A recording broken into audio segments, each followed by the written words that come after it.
कल हाथरस में हुए सड़क हादसे में मौत का आंकड़ा बढ़ गया है। आगरा अलीगढ़ हाईवे पर शुक्रवार शाम को एक बड़ा हादसा हुआ। तेज रफ्तार रोडवेज की जनरत बस और टाटा मैजिक लोडर की आमने सामने भिड़ंत हो गई। हादसे में लोडर में सवार 17 लोगों की मौत हो गई। इनमें 7 पुरुष, 4 महिलाएं, 4 बच्चे शामिल हैं, जबकि 15 लोग घायल हैं। इनमें से ज्यादातर एक ही परिवार के हैं, कुछ पड़ोसी हैं। 8 घायलों को अलीगढ़ रेफर किया गया है। सभी आगरा के खंदौली क्षेत्र के गांव सैमरा के हैं। पीएम मोदी और सीएम योगी ने हादसे पर दुख जताया है। मृतकों के परिवार वालों को 2-2 लाख देने का ऐलान किया गया है, जबकि घायलों को 50-50 हजार रुपए की आर्थिक सहायता मिलेगी। पीएम राहत कोष से भी आर्थिक सहायता मिलेगी।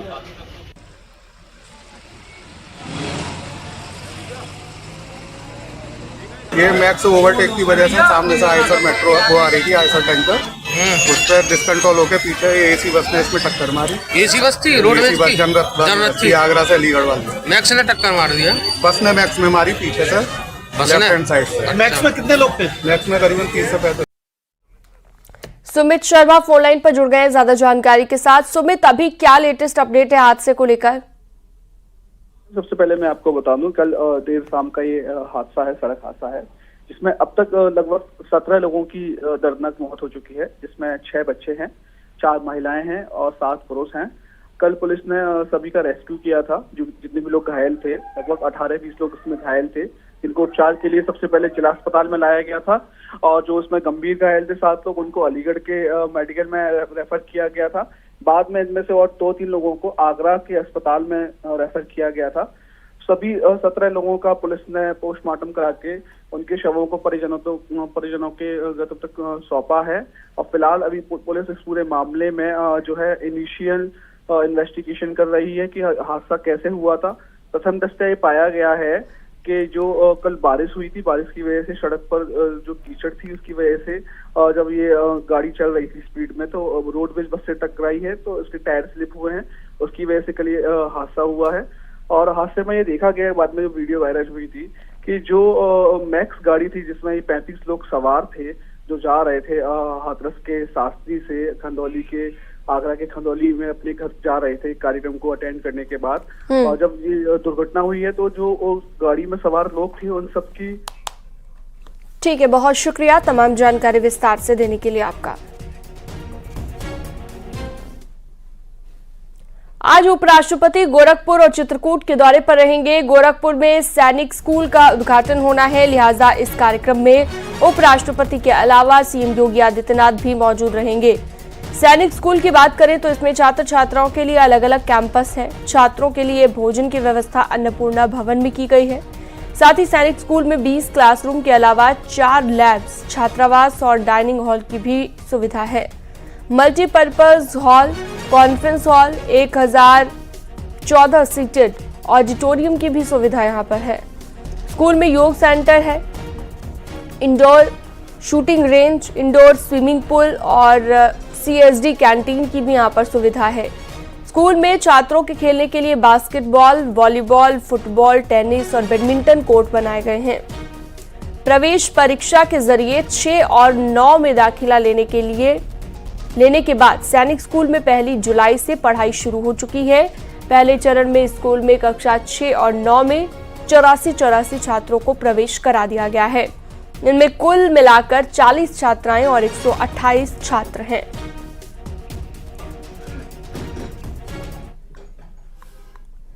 आज अखिलेश यादव झांसी और ललितपुर जिले की बैठक लेंगे। लखनऊ के समाजवादी पार्टी ऑफिस में होने वाली बैठक में पार्टी के नेताओं और कार्यकर्ताओं को बुलाया गया है। बैठक में पार्टी की आगामी रणनीति चर्चा हो सकती है। साथ ही अखिलेश यादव कई और विषयों पर भी बात रख सकते हैं।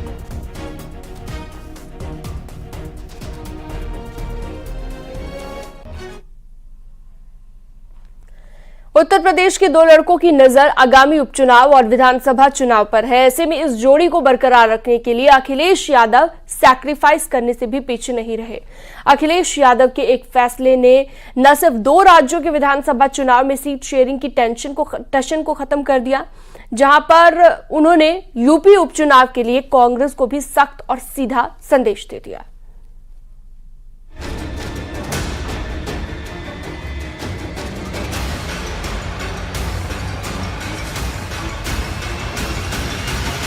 राष्ट्रीय पार्टी का ख्वाब देखने वाले,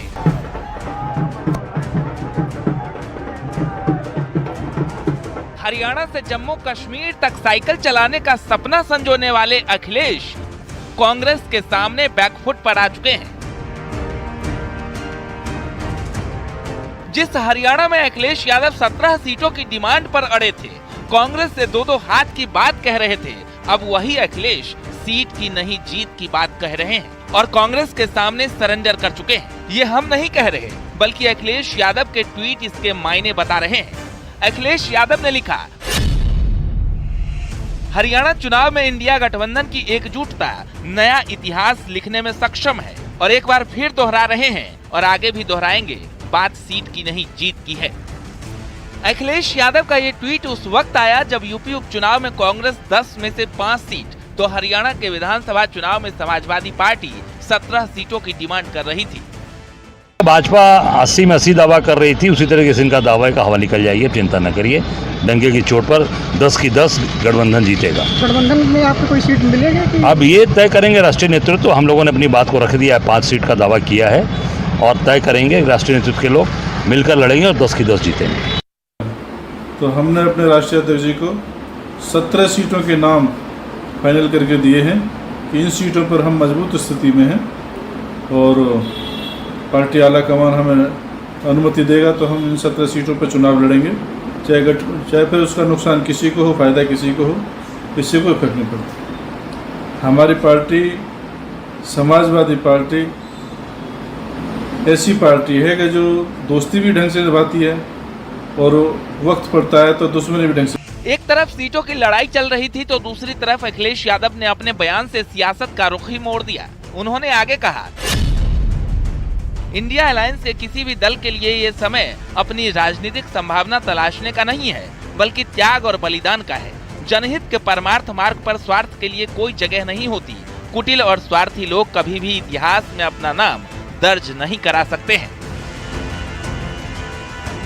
अखिलेश यादव का स्वार्थ वाला मैसेज न सिर्फ सहयोगी दलों के लिए है, बल्कि उन्होंने कांग्रेस को भी इशारों में यूपी उपचुनाव में 50-50 वाले फॉर्मूले को बदलने के लिए है, क्योंकि जब उन्होंने कांग्रेस के सामने हरियाणा में सरेंडर कर दिया तो उत्तर प्रदेश में कांग्रेस की डिमांड को भी सख्त और सधा हुआ संदेश दे चुके हैं। Bureau report, news 18।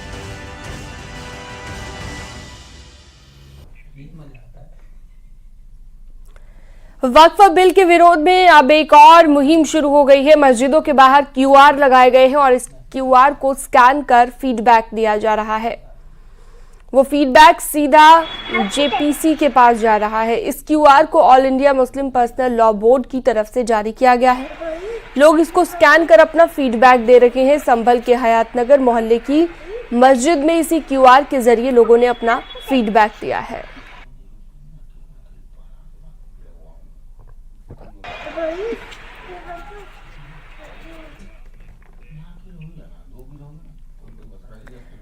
बांदा में ट्रकों की चेकिंग के दौरान खनिज निरीक्षक के साथ मारपीट की गई और इस मामले को लेकर पुलिस ने 2 आरोपियों को गिरफ्तार किया। मटौन थाना क्षेत्र में ट्रकों की चेकिंग के दौरान खनिज निरीक्षक के साथ मारपीट हुई थी। मारपीट का वीडियो भी वायरल हुआ था। खनिज निरीक्षक ने थाने में 2 नामजद और 6 अज्ञात पर रिपोर्ट दर्ज कराई थी।